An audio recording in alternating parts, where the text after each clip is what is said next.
Well, Prime Minister Stephen Harper spoke on the phone today with U.S. President Barack Obama. The two leaders discussed the crisis in Iraq and the growing need for humanitarian assistance. Britain and the U.S. have been airlifting supplies to people forced from their homes by ISIS. About 30,000 people have been brought to safety in the last 2 days. But as many as 20,000 more are still trapped on a mountain in northeastern Iraq.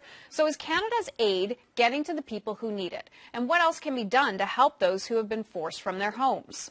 Joining me now from Erbil is Canada's Ambassador to Iraq, Bruno Saccomani.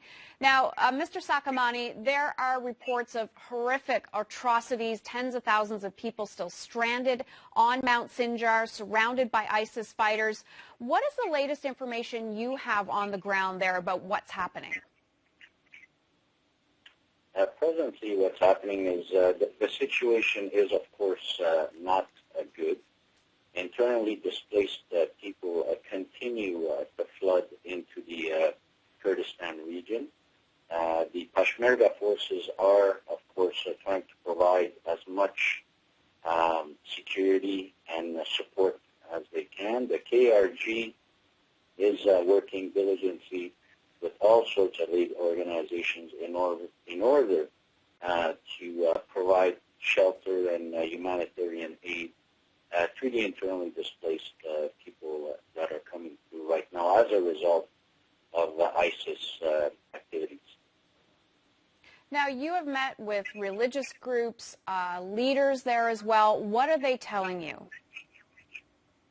Yes, we met with the Christian religious leaders yesterday, both Catholic and Orthodox. And, of course, what they're telling us is they need immediate basic humanitarian relief. And this is something that we're working with them right now in order to connect them with the right people and make sure that Canada is there to make this happen for them.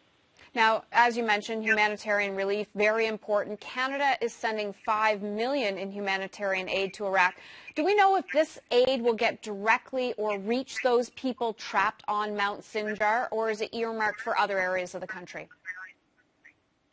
Correct. The first tranche of that $5 million, I would say, if I remember my numbers correctly, at least half of it is going to go to three NGOs that are already on the ground, and that will go to assist immediately peoples other than the ones caught on Mount Sinjar. The Mount Sinjar, the rest of the amounts is an amount that we're working at with the Yazidi religious leaders in order to formulate a plan in order to get that relief specifically to the Yazidis. We met with the Yazidi leaders yesterday, and we are working with them to find out what it is exactly that we can get to them. And basically, it's, again, emergency relief, humanitarian aid, everything from water to shelter to medicine to food. This is something that we should be able to proceed quite quickly with. Now, the Red Crescent, a Red Crescent official has said that nearly half of all the aid being dropped on the mountain is being destroyed on impact. Is there another way to help the Yazidi refugees trapped there? Yes, of course. Part of the discussions that were held is, of course, the importance of opening a corridor where we could not only move people safely off the mountain, but also provide humanitarian relief via truck convoys. Is there any indication that ISIS is retreating because of these airstrikes? Yes, absolutely. In all of our meetings with KRG officials, it's clear that the U.S. airstrikes have been extremely successful. They have not only assisted the Peshmerga in moving. 24 hours ago, they If I remember correctly, they took 2 cities. They took back 2 cities. The Peshmerga is definitely working very well with the U.S. Air Force and making progress in pushing the ISIS threat back. Now, as we know, the new Prime Minister was nominated yesterday to replace Nouri al-Maliki. Al-Maliki called it a dangerous violation of the Constitution, but today has ordered security forces not to intervene. So do you have any sense of how quickly the handover of power will take place and a new government might be formed? Are you getting that indication from your meetings? No indication. The new PM and government need to get the confidence of the Iraqi parliament. Canada, of course, supports the establishment of a new government that is inclusive of all groups in Iraqi society, including Shia, Sunnis, Kurds, Christians, and Yazidis.